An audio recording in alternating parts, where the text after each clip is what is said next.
Welcome back to the W Sports Podcast. I'm Tubby, once again, your host for these next couple upcoming episodes. On this episode, we're going to break down some of the key matchups slated for this weekend's college football and NFL games. But before we do that, I got a couple things I just want to mention real quick. First off, I want to say happy anniversary to the best co-host in the game, Jimothy, and the best producer / IT lady / everything else, Stephanie, as they are celebrating their 9th wedding anniversary. That's why Jimothy's not with me, so we're going to give him the pass for now. And then second, if you are not already following or following our social media or subscribe to our YouTube channel, you're gonna want to do that so you stay up to date when we start doing our giveaways starting in October. But let's go ahead and jump right in. We're going to start off with a key matchup in the Big 12. And we got two teams that are vying to come back after tough weeks. Two of these teams are, potential Big 12 champions. Oklahoma State at Kansas State. Kansas State opens up as a 5-point favorite after just getting demolished by BYU up in Provo, which is a tough place to play. But, man, they did not look great. Avery Johnson looked a little rattled in his first real true road game. And then Oklahoma State, we saw the disaster against Utah with the way that Gundy called the game, pulled Bowman the way he did. They're looking to bounce back, and really they're going to have to find something from Ollie Gordon. Ollie Gordon has not really produced like we expected Ollie Gordon to produce. So for them to get back on track and really have a shot in the Big 12 against Utah, Kansas State, maybe BYU. BYU has looked great. They are going to need Ollie Gordon to find the recipe that he had last year, where he was the Doak Walker Award winner. Everyone expected him to come back and be the favorite and even be a Heisman candidate this year. He hasn't quite shown that. So they're going to need him and Alan Bowman to really step up in this game against Kansas State, or they can find themselves at 0-2 to start the Big 12 play. Next, we are going to go up to Penn State as they take on number 19 Illinois. Number 9 Penn State. This is a team that, if you've listened to the podcast the last couple of years, we don't really know what to think of them. They beat up on the lesser talent usually pretty well. They've, had a couple struggles this year, but ended up, beating those teams pretty handedly.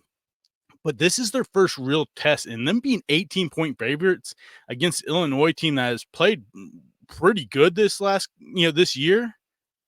I think it is absolutely insane that you are an 18-point favorite when we have seen James Franklin teams struggle against other top 25 teams, and especially a solid defense, because we know Bama is going to bring out a great defense most of the time.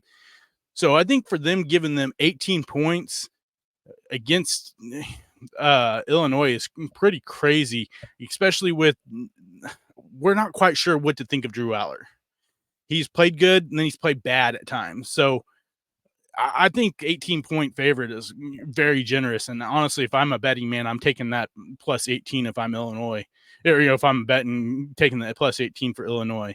Next, we're going to talk about a rematch of last year, Notre Dame versus Louisville. Louisville travels to South Bend to take on Notre Dame. Last year, this was an absolute boat race, and this is the game where we finally looked at Louisville and said, they're actually a pretty solid team, when they just absolutely dismantled Notre Dame. When I thought Notre Dame would have a much better season last year. 6.5-point favorite over Louisville. This is a completely different Louisville team than last year. Tyler Slow as the quarterback. You don't have Plummer. You don't have Garindo. You don't have Thrasher. You got some pieces, different pieces, but honestly, this Louisville team has played a lot better this year than I gave them credit for at the beginning of the season. I expected them to struggle with all the changes, but Braum has done a great job at getting them ready to play this year. I'm going to take Louisville at South Bend. I have not been impressed with this Notre Dame team at all this year. Yeah, you beat Texas A&M. Texas A&M is not that good, honestly. They've changed quarterbacks. Then you turn around and lose to Northern Illinois. Yeah, you boat raced whoever you played last week. But I just don't trust you. I'm not the biggest fan of Riley Leonard. I think he's a solid college football quarterback, but that's about it. I think Louisville comes out, makes another statement, and plants themselves as one of the favorites in the ACC along with Miami. Another game we're going to talk about is Colorado traveling all the way down to Orlando to take on UCF. UCF comes out as a 14-point favorite against Colorado, which is honestly, I think it's appropriate. KJ Jefferson has been incredible this year for UCF, and it is a tough place to travel, especially traveling a couple time zones now. If you're, for Colorado, ask Oklahoma State last year. Oklahoma State was on a heater. They beat Oklahoma. I mean, running through it after losing to South Alabama, beating Kansas State, beating Oklahoma, beating West Virginia. And then they go to UCF, and UCF just put it on them. This is a tough place to travel to and to play. And we'll see what happens if if this game does get to be played or not with the hurricane coming through. We'll see what happens with the weather. But if they do play this game down in Orlando, the weather is going to be a massive factor, and that was one of the big parts of what happened with Oklahoma State last year. Is the weather played a huge factor. A couple big fumbles from Bowman and from Ollie Gordon in that game very well could be the same situation for Colorado. Next, we are going to go with Oklahoma. Yes, I'm going to go talk about Oklahoma because I am a homer. I am an OU fan. Oklahoma looks to bounce back after an abysmal offensive performance against Tennessee. They are a 2-point favorite at Auburn, which is Jordan-Hare is a tough place to play, but it hasn't really proven to be that this year. Most teams that have gone there have actually handled Auburn for the most part. So it's kind of an odd year. We usually expect Jordan-Hare to be a very tough place to play. We'll see what happens, but Oklahoma has a lot of adversity this weekend. Coming off like I said, just an absolutely abysmal offensive performance against Tennessee. Now we are starting a true freshman quarterback, and looks like there's going to be a very realistic chance that we will be down our top 5 wide receivers. That our top 5 wide receivers coming into this season are all potentially going to be out of this game if Deion Burks isn't ready to go, which brings a lot onto a true freshman quarterback stepping into his first start in the SEC at Jordan-Hare without your top 5 wide receivers is going to present a very big hurdle for him. We'll see what happens, but I think a guy to watch is Jaquez Petaway, a young wide receiver. It seems like him and Michael Hawkins have had a very good connection since they both stepped on campus. I think this kid is bound to break out this week, and he will be the main go-to target for Jordan Hawkins. Finally, we're going to talk about the game of the week. Number 2, Georgia at number 4, Alabama. Georgia comes in at a 2-point favorite, and I think this game is going to be very interesting. Jalen Milroe has looked incredible this year, outside of the little bit of hiccups he had early on against South Florida.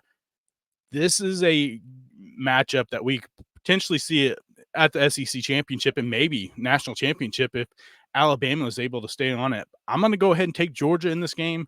I just still think that they are the best team in the country. Nothing against Texas. I just think that Georgia is still the most sound team in college football. So we're going to see an old-fashioned slobber knocker, SEC fight, Georgia versus Bama once again. And if Georgia wins this, there's a very good chance they run the table, especially in the SEC, even though they do have to play Texas. This will set them up ready to go and ready to face Texas. Now we're going to move on to the NFL and talk about a couple of big matchups this weekend in the NFL. First off, we're going to talk about a rematch of a playoff game last year, the Eagles versus the Buccaneers. Can the Eagles get revenge on that absolute just beat down Tampa Bay put on them? I think this is an interesting game. The Eagles have won, they're 2-1, but honestly, I don't think that they played great football in any of those games. Tampa Bay's looking to bounce back after just getting smoked by a Denver team out of nowhere. I'm gonna take Baker. I'm gonna take the star from Oklahoma. No, no offense to Jalen Hurts. He is still an Oklahoma quarterback, but I'm gonna take Baker Mayfield and the Buccaneers to bounce back after the upset, loss last week to Denver. Another big matchup is going to be the Bills versus the Ravens. The Ravens coming off their first win of the season, started out handling the Cowboys and then tried to give it back to them for some reason in the fourth quarter, stopped running the football with Derrick Henry out of reasons I have no idea. And the Bills are honestly maybe right now look like the best team in football the way they have played. The offense looks really good, even without, Stephon Diggs. Josh Allen, I think, is the favorite. It has to be right now for the MVP. James Cook has looked incredible. Keon Coleman got his first touchdown. I just don't know if the Ravens, the way they have played this year, are ready for what is coming to them with the Bills. I think the Bills win this game, and I think there's a chance they win it pretty handily. Another game, Seahawks versus Lions, a 3-0 Seahawks team that I don't think anyone expected to be 3-0 at this point, travels to Detroit to face the Lions. I think the Lions are going to take care of business. The Seahawks, I think, are very big pretenders. They haven't really played tough competition at all. So that 3-0 start, I think, is, very skewed. Another game we're going to talk about, and this is a massive game for this team and player. The Jags versus the Texans. Trevor Lawrence has looked like nothing of a star quarterback this year at all. And part of it, I wonder if it is Doug Peterson. At some point, you're going to have to ask yourself, is Doug Peterson the quarterback whisperer that everyone expected? I don't think so. He has done a horrible job. Besides the first season with Trevor Lawrence, he has done an absolutely horrible job these last couple years. Trevor Lawrence is one of the highest paid quarterbacks in the NFL and has looked nothing like that. Everyone's always on Daniel Jones' back. He plays pretty much just like Daniel Jones, just doesn't run the ball as much. So this is a massive game for them, especially after that performance on Monday night against the Bills. He needs to have a bounce back game, and this is an absolute must win, because if you don't, there's no shot you make the playoffs. And the Texans, they're going to come for blood because they just got absolutely boat raced by the Vikings up in Minnesota. They're going to come out and they're going to want to win this game after that embarrassing game they put up last week. I think we see the Jaguars fall to 0-4, and people really start discussing whether or not Doug Peterson should be the head coach there. And finally, we're going to talk about the matchup of the week. Of course, I'm going to save this one for last. The Vikings, the 3-0 Vikings, travel to the 2-1 Packers. This is a massive early division game for the Packers and Vikings. Vikings surprisingly 3-0, Packers surprisingly 2-1, 2-0 with Malik Willis. We'll see if Jordan Love plays. I think he does play this game. They could potentially hold him out because honestly, 2-1, if you end up 2-2, it's not the end of the world. So they may end up holding him out, but I think he plays this game. He almost played last week. I think he plays this one. This game, so real quick, I'm going to shout out a family friend, Liz Richardson.